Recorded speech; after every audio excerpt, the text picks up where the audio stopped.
Selamat datang kembali. Hari ini kita mau bahas lebih dalam nih materi yang sudah Anda bagikan. Fokus kita kali ini ke bab 2 dari buku The Great Nerve. Judulnya aja udah bikin penasaran ya, saraf hebat mengungkap dirinya. Misi kita sekarang bisa dibilang membongkar soal saraf vagus ini. Mungkin buat sebagian dari Anda, ini istilah yang agak asing ya, tapi ternyata perannya itu luar biasa penting loh. Kita bakal lihat sejarah penemuannya gimana, terus apa sih itu yang namanya nada vagal. Dan yang paling seru, gimana aktivitas saraf ini nyambung banget sama kesehatan dan kebahagiaan Anda sehari-hari. Siap ya? Kita bedah bareng-bareng. Tepat sekali. Dan yang selalu bikin saya kagum itu, saraf vagus ini kan udah dipelajari ribuan tahun ya. Lebih dari 2000 tahun malah. Tapi kok ya masih banyak aja gitu rahasianya. Nah, bab 2 ini benar-benar ngasih fondasi penting. Di sini diungkap beberapa penemuan kunci sejarahnya, terus ngenalin konsep vital nada vagal. Itu loh, aktivitas saraf vagus kita yang intinya jadi cerminan kesehatan sistem saraf parasimpatis. Ini bakal jadi kunci banget buat paham cara kerjanya nanti. Oke. Jadi kita mulai dari dasar dulu ya. Hmm, Saraf vagus ini, apa sih sebenarnya? Materi Anda bilang ini bukan cuma jalan tol super antara otak sama badan, tapi lebih kayak orkestra ya, kompleks banget. Terus, di bab ini dikenalin istilah nada vagal. Nah, itu apa lagi? Dan kenapa ini penting banget buat Anda tahu? sip. Jadi, nada vagal itu, gampangnya ya, ukuran aktivitas saraf vagus Anda pas lagi istirahat. Anggap aja ini kayak indikator seberapa aktif sistem saraf parasimpatis Anda bekerja. Tahu kan, sistem istirahat dan cerna itu? Buat pemulihan, ketenangan, bab ini bener-bener nekenin deh. Kalau nada vagal yang bagus atau tinggi, itu sering banget dikaitin sama banyak manfaat kesehatan. Kita ngomongin soal resiko penyakit jantung, stroke, diabetes, itu jadi lebih rendah. Wow, jadi bukan cuma soal ngerasa rileks doang ya, tapi ada hubungan biologis yang bisa diukur ke penyakit-penyakit serius gitu. Yang baik ini sama mood yang lebih oke, fungsi kognitif yang lebih tajam, kayak ingatan sama fokus, plus kualitas tidur yang lebih bagus juga. Jadi ya ini bisa dianggap kayak semacam, apa ya, indikator internal lah buat ketahanan Anda ngadepin stres sama tingkat kesejahteraan Anda secara umum. Metrik fisiologis gitu, yang nunjukin kemampuan badan Anda buat balik tenang lagi abis kena tantangan. Menarik banget, jadi kayak punya skor kebugaran buat sistem saraf kita gitu ya. Dan bab ini juga ngasih sedikit bocoran nih, katanya ada cara-cara praktis sehari-hari buat ningkatin nada vagal ini.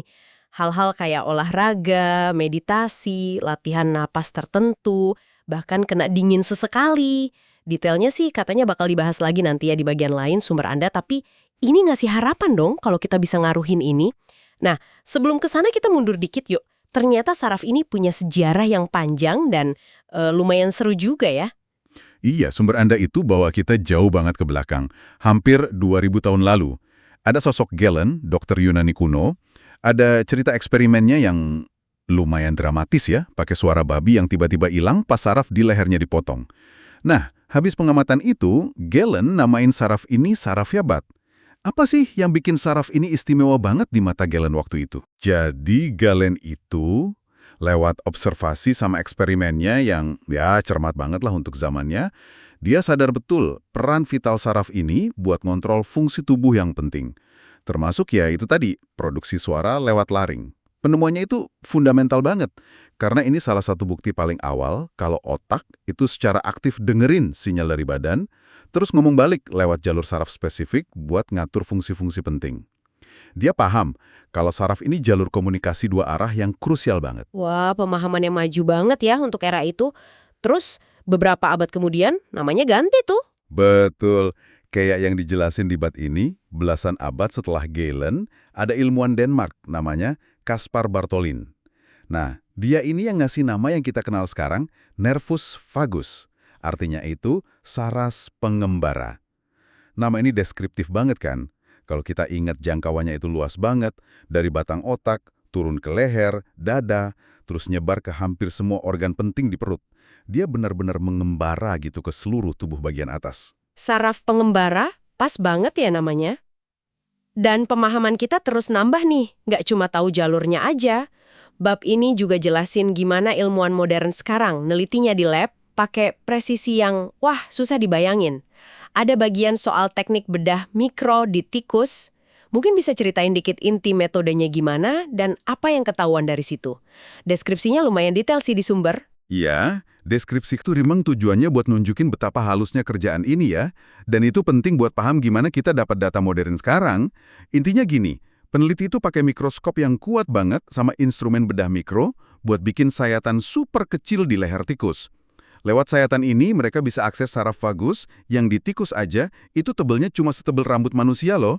Terus pakai elektroda yang ukurannya mikroskopis, mereka bisa kirim pulsa listrik yang terkontrol banget ke serat saraf tertentu. Dan yang lebih penting lagi, mereka bisa ngerekam miliaran sinyal listrik alami yang terus-terusan ngalir bolak-balik antara otak sama organ-organ tubuh. Jadi ini bukan cuma soal ngirim sinyal, tapi juga kayak nguping percakapan internal tubuh gitu ya? Tepat, ini konfirmasi modern yang kuat banget buat idenya Galen soal komunikasi dua arah yang konstan itu. Ini nunjukin kalau otak sama badan itu nggak kepisah, tapi terus-terusan dialog lewat jalur saraf vagus ini. Ngatur semuanya dari detak jantung sampai pencernaan. Luar biasa presisinya ya. Oke, jadi kita tahu saraf ini jalur komunikasi super sibuk. Terus, gimana kita bisa tahu kapan saraf vagus lagi aktif di kehidupan sehari-hari? Tanpa perlu operasi mikro tentunya. Salah satu tanda paling jelas yang disebut di bab ini kan perubahan di detak jantung kita ya, khususnya jadi melambat. Nah, ada cerita penemuan menarik di balik ini, melibatkan Weber bersaudara sama ilmuwan namanya Otto Lowy. Bener banget, ini bagian penting dari sejarah pemahaman kita. Weber bersaudara, Ernst sama Eduard, itu di abad ke-19 nunjukin lewat eksperimen di katak kalau menstimulasi saraf vagus pakai listrik, itu bisa bikin lambat atau bahkan berhentiin sementara detak jantung katak. Ini bukti langsung hubungan vagus-jantung. Tapi, gimana caranya? Nah, pertanyaan itu baru kejawab beberapa dekade kemudian sama Otto Lowy. Ah iya, eksperimen Lowy yang terkenal itu kan, yang katanya idenya datang dari mimpi ya? Betul, ceritanya emang gitu. Eksperimennya tuh cerdas dan elegan banget sampai dapat Nobel kan dia. Jadi, Lowy ngambil 2 jantung katak. Dia stimulasi saraf vagus di jantung pertama sampai melambat. Terus, dia ambil cairan dari sekitar jantung pertama itu, dipindahin ke jantung kedua. Hasilnya, jantung kedua ikutan melambat juga, padahal nggak ada stimulasi listrik langsung. Oh, jadi ada sesuatu gitu ya di cairannya? Tepat! Lowy nyimpulin kalau saraf vagus itu kerjanya nggak cuma lewat listrik, tapi juga ngelepasin zat kimia buat ngasih instruksi ke jantung. Dia sebut zat misterius ini fagustov, artinya ya zat vagus. Belakangan baru ketahuan kalau zat itu asetilkolin. Dan asetilkolin ini ternyata neurotransmitter pertama yang berhasil diidentifikasi. Ini momen penting banget ya dalam sejarah neuroscience. Ini bukti kalau komunikasi di sistem saraf itu nggak cuma listrik, tapi juga kimiawi. Banget, penting banget. Penemuan ini benar-benar buka pintu pemahaman baru soal gimana sistem saraf secara keseluruhan itu berkomunikasi dan ngatur fungsi badan kita di level molekuler. Bab ini juga pinter banget ngaitin penemuan fundamental ini ke kesehatan kita secara umum. Ada disebutin tuh, kalau denyut nadi istirahat yang lebih lambat, ya tentunya dalam batas normal yang sehat ya, itu sering banget hubungannya positif sama kesehatan jantung yang lebih baik dan umur panjang. Sumber Anda secara spesifik nyebut data dari studi Framingham yang terkenal itu. Framingham itu emang klasik banget ya di epidemiologi. Jadi denyut nadi istirahat yang lebih rendah bisa jadi salah satu indikator luar dari nada vagal yang baik, yang tadi kita omongin. Nah ini bawa kita ke dinamika sistem saraf otonom nih. Kan ada pandangan umum ya, mungkin penyederhanaan sih kalau sistem lawan atau lari simpatis sama sistem istirahat dan cerna parasimpatis yang dikontrol vagus itu kayak saklar lampu, satu nyala yang lain mati. Tapi bab ini nantang pandangan hitam putih itu. Iya, ini poin krusial banget dan nunjukin pemahaman yang lebih baru dan lebih, lebih bernuansa lah dalam neurofisiologi. Penelitian modern, kayak yang disorot di bab ini, nunjukin kalau 2 cabang sistem saraf otonom ini, simpatis sama parasimpatis, itu nggak selalu kerja berlawanan secara kaku. Mereka bisa aktif barengan, bahkan kerjasama secara sinergis buat mencapai hasil fisiologis yang paling pas. Jadi bukan sekedar saklar on-off, tapi lebih kayak pedal gas sama rem yang bisa dipakai barengan dengan cara yang canggih gitu. Oke, jadi bukan berantem ya, tapi bisa jadi kayak tarian yang terkoordinasi gitu. Terus gimana kita ngukur tarian ini? Khususnya kontribusi dari sisi vagus atau parasimpatisnya? Alat ukur utama yang dibahas di sini itu variabilitas denyut jantung atau heart rate variability HRV. Ini bukan cuma ngukur rata-rata detak jantung Anda ya, tapi variasi halus dalam interval waktu antara tiap detak jantung. Variasi ini justru bagus loh. Saya pernah dengar istilah HRV ini sering muncul di alat pelacak kebugaran sekarang. Jadi variasi yang lebih tinggi itu lebih baik. Kenapa gitu? Tepat. HRV yang tinggi itu umumnya nandain kalau sistem saraf Anda fleksibel, responsif, dan mampu adaptasi dengan baik sama perubahan tuntutan dari dalam maupun dari luar.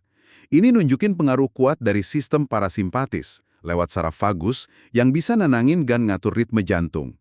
Sebaliknya, HRV yang rendah terus-terusan itu sering dikaitin sama stres kronis, kelelahan, atau bahkan penanda risiko buat beberapa kondisi kesehatan. Jadi HRV ini ngasih jendela non-invasif ke kondisi sistem saraf otonom Anda, khususnya aktivitas vagal Anda. Ini menarik ya, artinya kita bisa melacak indikator ini. Terus, gimana soal contoh kerjasama simpatis-parasimpatis yang tadi disebut? Misalnya pas olahraga. Olahraga kan jelas banget ngaktifin sistem simpatis lawan atau lari itu. Apa itu berarti sistem parasimpatis atau vagus benar-benar mati pas itu? Nah, ini dia.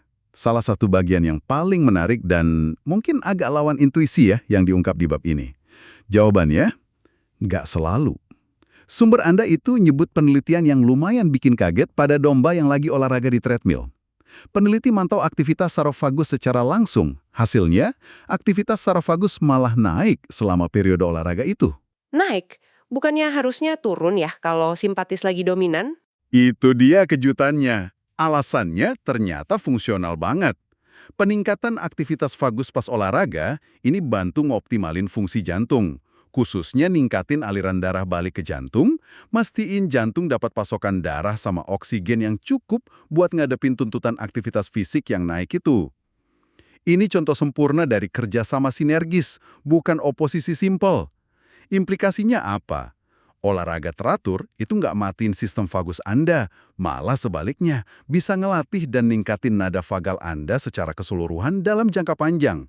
Wah, ini benar-benar ngubah cara pandang kita soal respons badan ke aktivitas fisik ya. Bukan cuma gaspol doang, tapi ada pengaturan halus yang terjadi. Sekarang kita pindah ke teknologi yang lebih canggih lagi nih yang dibahas di bab ini buat mahamin detail saraf vagus, optogenetika. Kedengarannya futuristik banget. Bisa dijelasin secara sederhana gimana teknologi ini bantu kita ngungkap saraf hebat ini lebih dalam? Tentu, optogenetika ini emang terobosan gede banget. Bayangin aja Anda bisa punya saklar lampu yang spesifik banget buat kelompok sel saraf tertentu di otak atau di sepanjang saraf. Gampangnya gini, ilmuwan pakai teknik rekayasa genetika buat bikin sel-sel saraf target, misalnya di hewan percobaan kayak tikus, itu ngasilin protein khusus yang peka cahaya. Protein ini seringnya dari alga atau mikroba. Terus, dengan nyinarin sel saraf yang udah direkayasa, ini pakai serat optik kecil yang memancarkan cahaya laser dengan warna tertentu, mereka bisa ngaktifin, nyalain, atau non-aktifin, matiin, kelompok neuron itu dengan presisi luar biasa. Hampir kayak mainin tuts-tuts spesifik di piano raksasa pakai cahaya gitu. Wow, kayak remote control super presisi buat sirkuit otak atau saras ya. Dan ini udah diterapin spesifik ke saraf vagus. Apa yang kita pelajari dari situ? Tepat sekali. Ini ngasih tingkat pemahaman yang belum pernah ada sebelumnya. Sumber Anda ngutip studi penting dari Harvard yang pakai optogenetika di tikus buat membedah fungsi serat-serat vagus. Mereka nemuin sesuatu yang luar biasa. Ada kelompok neuron vagus yang fungsinya cuma buat ngontrol otot napas pas narik napas, dan ada kelompok lain yang cuma ngontrol otot pas buang napas.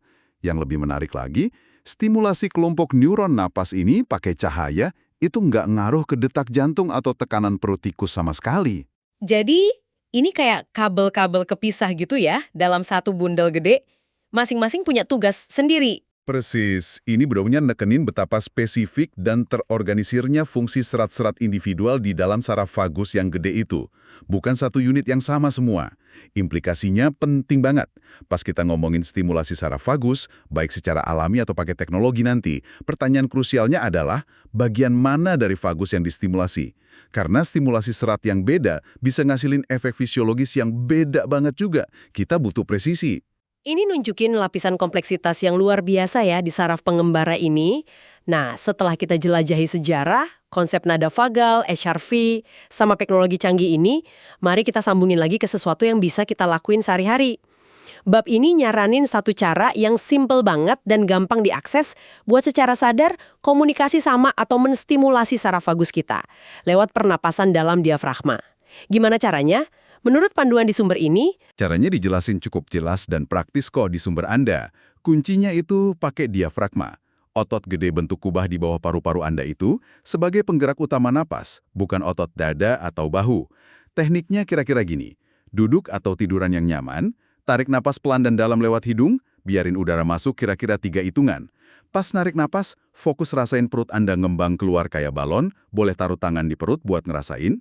Terus, buang napas secara pelan dan terkontrol lewat mulut atau hidung kalau lebih nyaman. Selama durasi yang lebih lama, katakanlah sekitar 7 hitungan.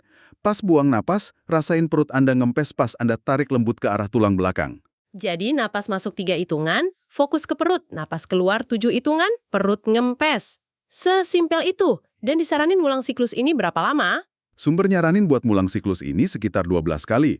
Atau ya lakuin selama kurang lebih 2 menit aja. Cuman 2 menit. Cuma 2 menit tarik napas 3, buang 7. Apa sih dampak fisiologis yang bisa diharapkan dari latihan sesingkat ini menurut bab itu? Dampaknya bisa lumayan signifikan loh, apalagi kalau dilakuin rutin.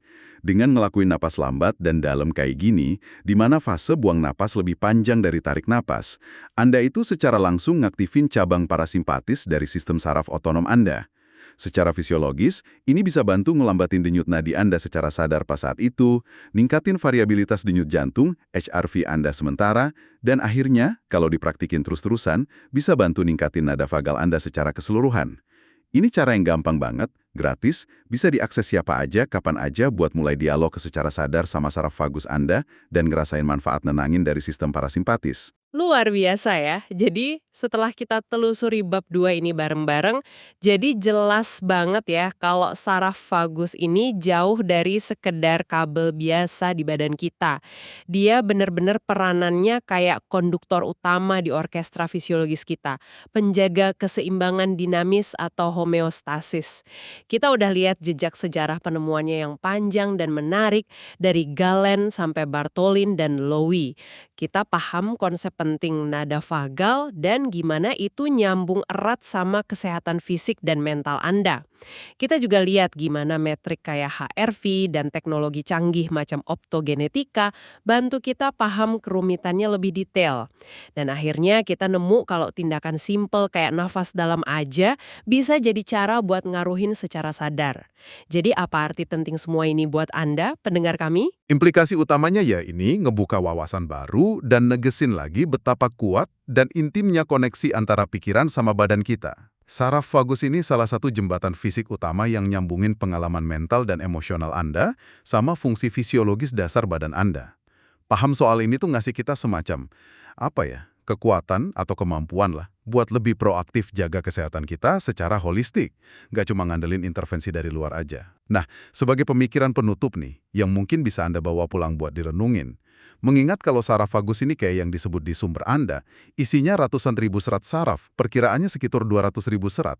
Dan kita baru benar-benar mulai paham fungsi spesifik dari sebagian kecil aja. Coba bayangin potensi yang masih belum keungkap. Penemuan apa lagi ya yang nunggu di depan sana soal cara kerja saraf yang luar biasa ini? Gimana lagi kita bisa belajar buat interaksi sama dia, baik secara sadar lewat praktik kayak napas, meditasi, atau mungkin lewat teknologi canggih di masa depan buat ngoptimalin kesehatan fisik dan mental kita secara menyeluruh. Rahasia apa lagi yang siap diungkap sama saraf pengembara ini dalam perjalanan kita menuju pemahaman diri yang lebih utuh dan kesehatan yang lebih baik? Itu pertanyaan terbuka yang menarik banget sih buat masa depan.